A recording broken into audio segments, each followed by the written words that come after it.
you're watching Reggae Entertainment Lifestyle, and we're about to have a real artistry interview with African Symbol. How you do?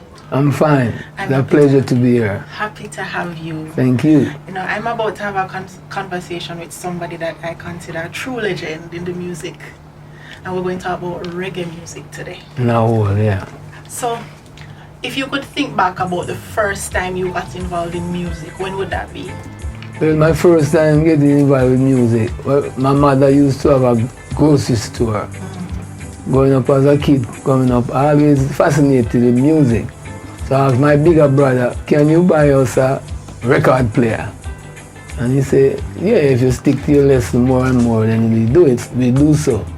And then down to the Christmas holiday at that time, he bought us a record player. So we started to buy vinyl from the record shop, playing to my mother grocery and a kind of attract customer to the business place.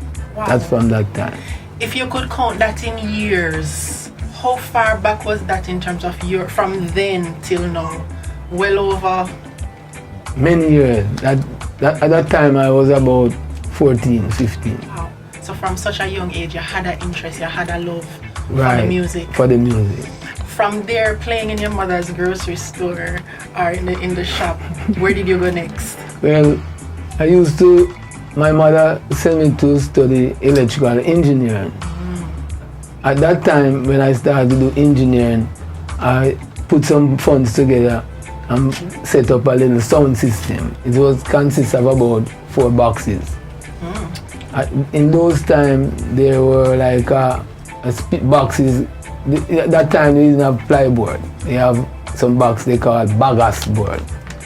Bagasse board is a board that if rain fall and touch it, then it just swell. Fall apart. Yeah, fall apart. Yes, and that's what you had to use at that time. At that time, every sound system people used to use that.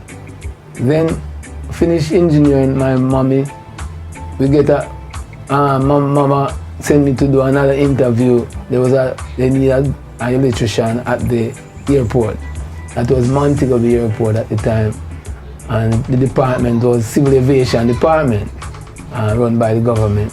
Right. So I started working there. Then I started to raise some funds and thinking of improving my sound system. So even working at the airport with civil aviation, you were still thinking about music? Yeah, I wanted to improve, to have a big sound system. Because in my younger age, when we got holiday, we have a chance to listen to other sound systems. From that early age, who were some of those sound systems that was motivating you and inspiring you to create your sound? Well, at that time, you have some sound system coming into Montego Bay from Kingston.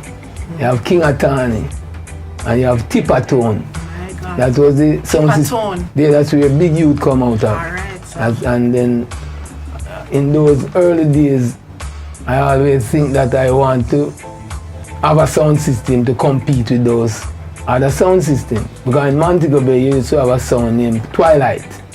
And when they come to Montego Bay, they play a lot of dub plate and probably have more connection than this country sound. So they would feel like they win and hey, and then we're there. So in my brain and my head, I want to have a sound system to knock down back those sounds. Did you eventually get that sound system that could stand up against all of those persons that inspire you? Yes. What was that feel? What was the journey like, and what was that feeling like? Well, it was nice that I complete that journey. But before that, when I have that little small sound system working at the airport, I was tired of going out with sound system, and sometimes you're bringing the boxes to play at a little event. The box is shelling off because rain touch it, and you understand. So at the airport, we used to have some standby generator. And standby generator consists of a lot of oil changing. You know, 45 gallon drums, right? Yes. Right, so in our maintenance yard, there's a lot of them thrown down in the places. And then I said to my manager, can I get some of these drums? They say yes, and they don't need them because most of the workers them don't need them because what really happened, they have chemical inside of them. So I take about 8 of them, put one drum on the other and weld it on and cut out the speaker space in the first drum and then the other drum. So we have a drum pan sound. You make your sound from Jump on. Drum pan. Right, so you hear them talk about jump on sound. You know them lyrics and me them talking, my sound. Amazing. That was African cymbal sound. But you were determined that you would have a sound that was falling apart even if it was to take all drum sound. Alright. So in my community you have a lot of different sound systems. So a lot of time, especially holiday time, I want to compete with them. Like we have an event together. But they always tell me that they have other assignments. People book them, blah, blah, blah. But I understand from some of my friends that no, they don't have no event. They just don't want to play that jump on song. Oh, they didn't think you were good enough to play with them. Jump on song. How did you prove them wrong? No, what happened now, I used to cut dub plate in Kingston from King Tubby. Ah. So I go to King Tubby 1 week. It was a holiday and I said, cut some dub plate. And then I said to Toby, you know, I want to keep a session in Monty up here, but I want to play with some other sound system. But them say they don't want to play my sound. And Toby said, but them don't want to play no jump and sound. So we kind of feel embarrassed that way there. And then I say, all right, go and close on the jump and sound. So we close on the jump and sound. And then after close on the jump and sound, after a while, the guy that make speaker box come to me and say, you know, some different boards come into the system. And I say, what they mean? He say, ply board. And he bring me down the hardware and we just buy, then come in some pallets, like all 15 one and stuff. So I buy about 4. So it's 100 ply board.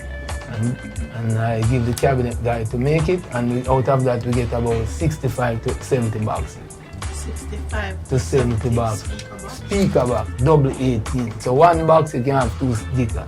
Some South African singers, when you make 60 odd boxes, for a number of sound man? No, for myself. For yourself? Yeah. Your sound where you make? Have 60 odd boxes? 60 odd boxes at the time. No, they couldn't talk to you. Right, so me have a revenge. I want to kill them sound system there. Make sure. To fight against my sound. 60 odd. Yeah. Stay tuned for part 2 next week when African Symbol speaks about the legend Bob Marley and reggae music. You're watching Reggae Entertainment Lifestyle. Keep it